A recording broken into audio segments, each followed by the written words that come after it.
What is up, guys? Welcome back to another video. So last week we covered a full body workout for beginners, for those who are just starting out in their calisthenics journey, but based on your comments, you guys are on a higher level, at least most of you guys, and you have requested to do an intermediate version of that routine. So that's what we're going to be working today.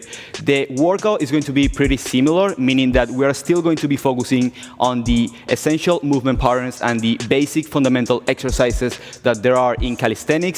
But of course, we're not going to be working towards the pull-up or working towards the dip, but we're actually going to be doing pull-ups and we're actually going to be doing dips. Now, two things that I want to cover before we begin is that, first of all, the intermediate word is a very broad word, meaning that this routine may be like way too easy for some of you guys, it may be okay for some of you guys, and it may be way too hard for some of you guys. So what I would recommend is that if the routine is too easy, just add a couple more reps, even add an entire round to the entire routine, or even add weight to some of the exercises that allows you to put weight on yourself. And if the routine is way too hard for yourself, just do as many reps as you can do and slowly build your way up to eventually being able to do the full routine.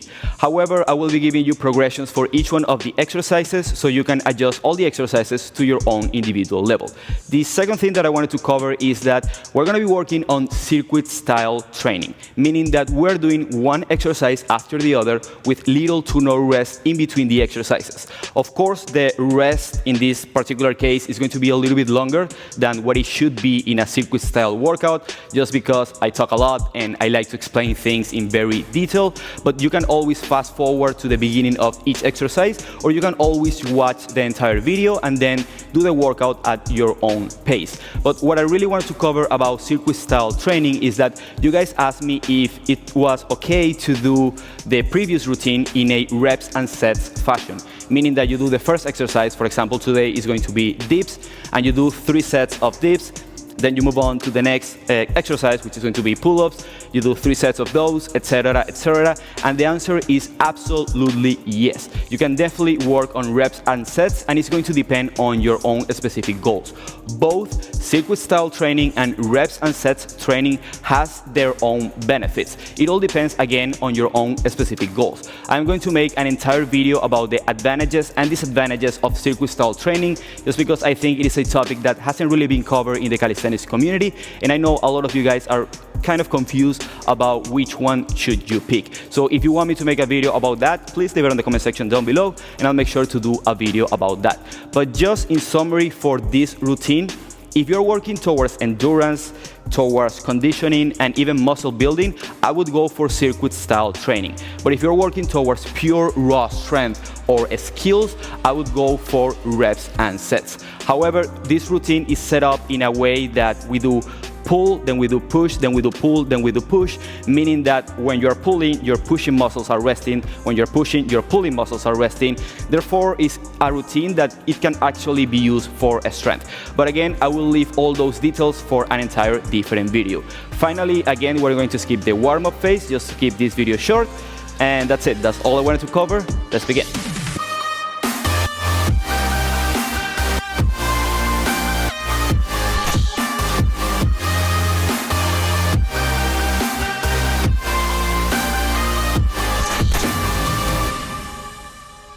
Alright guys, so let's begin. So as I said, we're going to be starting with dips, the most fundamental pushing movement pattern after the push-up.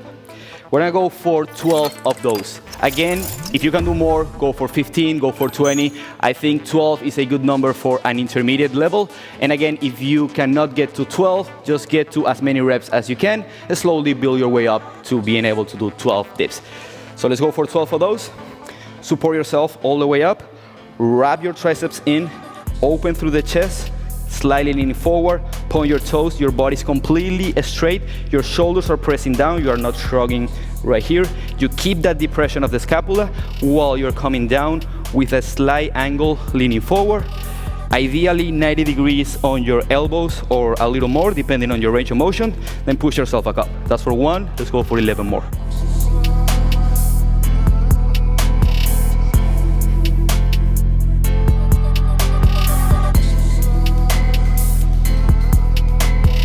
This is 6. Make sure your elbows are in the entire time. 8,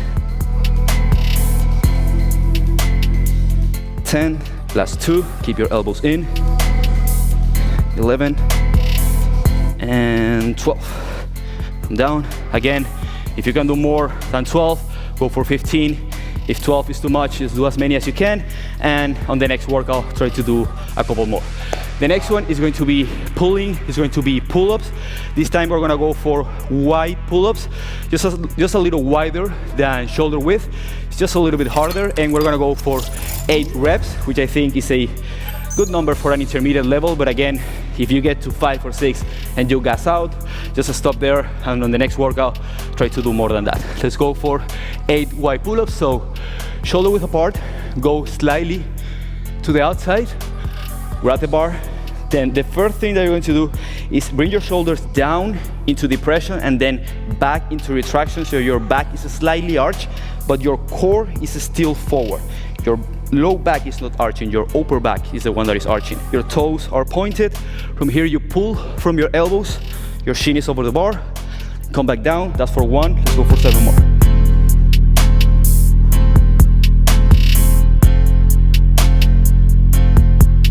Make sure when you get to the top, you hold for like a couple seconds, your elbows are going backwards, and you extend your arms completely, pull yourself back up.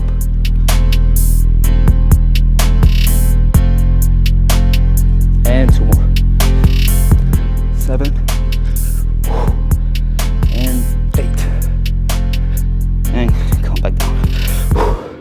So I actually think that 8 wide pull-ups is kind of more into the advanced level. So again, just do as many as you can, build your way up to eventually being able to do 8 straight wide pull-ups. Next one, we're gonna go back to pushing, and as I mentioned on my previous video, we focus on horizontal pushing and vertical pushing down, which is the push-up and the dip. And we didn't cover the vertical pushing overhead, which is going to be the handstand push-up. And we're gonna target that today with a progression that is called elevated pike push-ups. So you're gonna find an elevation. Again, the higher the elevation, the harder the exercise is going to be. We're only going to go for 6 reps because this exercise is actually really challenging if you do it with proper form. So if you are struggling with your form, or if you are struggling to get to 6 reps, I would recommend to do it with your feet in the ground. This is how it looks like. And then eventually use an elevation to do it with a high elevation. So put your feet in elevation. We're gonna go for 6 reps, elevated pike push-ups. Arms are shoulder width apart, your hips are right on top of your shoulders, your triceps are wrapping in, and you're gonna come down into a triangle. Basically your head goes forward towards your hand and your elbows are coming in. I don't wanna see elbows coming down and your head in the middle of the hands. So let's go for 6 of those. Elbows in, lean forward, let's go for 1. 2.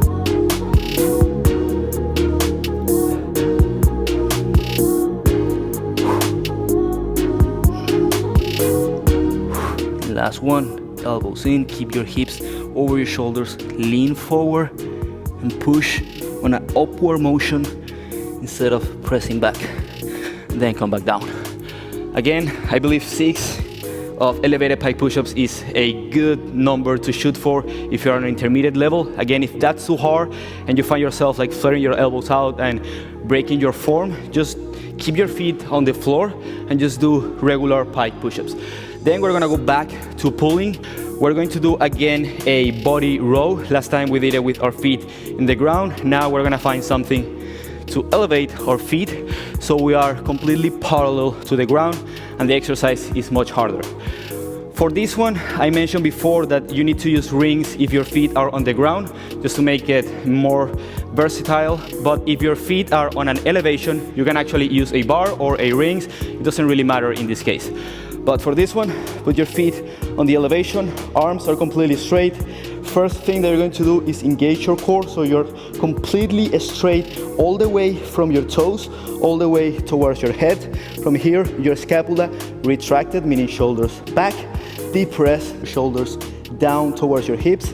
From here, you're going to pull from your elbows, not from your hands. So let's go for 10 of those, keeping everything tight. Let's go.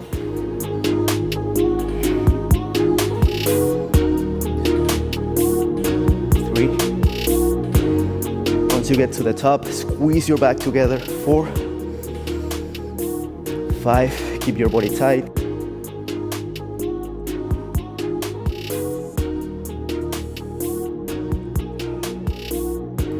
more. 1. Last one. Hold at the top, 2 seconds. 1, 2. Slowly come back down. Extend your arms and come all the way down. Again, if you can do more than 10, go ahead and do more than 10. I think 10 is a good number to shoot for. And if 10 is too much, just do as many as you can and build your way up to eventually get to 10 reps. Next one, we're gonna go back to pushing. We're gonna be working on push-ups. We're gonna do 2 variations of push-ups this time. We're gonna go for diamond, and then we're gonna go for regular. For diamond, we're gonna go for 15 without stopping. We're gonna go for 20 regular. So let's go. Diamond, 15 reps. So feet back, you engage your core, triceps are wrapping in, you lean slightly forward, come forward, keeping your elbows in. As for 1, 14 more.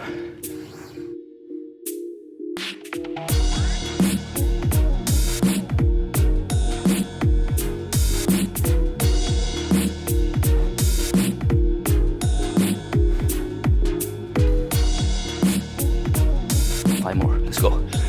1, 2, 3, 4, and 5. Now, without stopping, let's go for regular push-ups, 20 of those. So hands, shoulder width apart, put your feet back, triceps are wrapping in, you lean forward. Like I mentioned in my previous video, when you come down, your elbow is on top of your wrist, it's not falling behind, and you do that by always leaning forward. So let's go for 20 of those. Engage your core, keep everything tight. Let's go.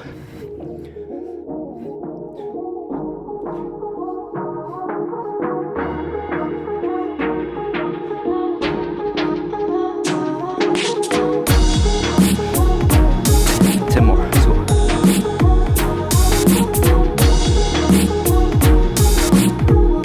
And 5 more. If you get tired, you can go to your knees. Just do as many as you can. 17, 18, 19, and 20. Shake your arms a little bit. That was a killer. Again, if you can do more, that was way too easy, go ahead and do more. If you struggle to get to 15 and 20 push-ups, you can just go into your knees and finish all the reps, or just do as many as you can for this workout, and next time you do it again, try to increase that number. Now moving on to the legs. I'm almost out of breath, and the legs is actually the muscle that get the breath most out of you. But anyways, we covered the regular squat on the previous workout. Right now we're gonna go for pistol squat. We're gonna go for 5 on each side. Now, pistol squat is a very, very advanced leg exercise. So to modify it, you can grab something like a box, put it on a small elevation. You can check my pistol squat tutorial for more information on how to get the pistol squat. I'm gonna link it up right here. But for this case, one foot is up, you come down to the elevation, and then you push yourself back up. If that's too easy, lower that elevation. Find an elevation that allows you to go for 5 reps. I'm gonna do it without the elevation. Start with the left foot on the floor, right leg on top, hands in front to keep the balance. Chest is up, point your toes, come down for 1, and up. That's 1, let's go 4 more. 2, 3, 4, and 5. Switch legs. 1, 2, 3, 4, and 5. Finishing off with a core exercise, we're going to do an L-sit hold. Again, if the pistol squat was way too hard, as I've been saying through the entire routine, just do what you can and see this routine as a goal. If it is too hard, and if it is too easy, just do 10 pistol squats on each side, or put a weight vest on and do pistol squats. Let's go for the L-sit hold. We're gonna go for 20 seconds. And if you get tired before the 20 seconds, just go into tuck L-sit, but try to not stop into the full movement. So let's go for 20 seconds L-sit hold or tuck L-sit if you're on that level. So let's go up. This is tuck L-sit, by the way. If you can hold it here, hold it here. But if you can hold it here, hold it here. 20 seconds, let's go. Arms completely straight. Triceps wrap in. Try to push your hip forward, point your toes, and hold.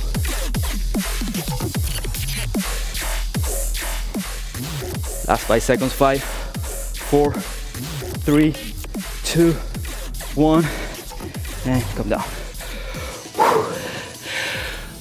So there you have it, guys. This is what I would call an intermediate routine. Again, if it's too easy, just make the exercise harder or do more reps on each exercise.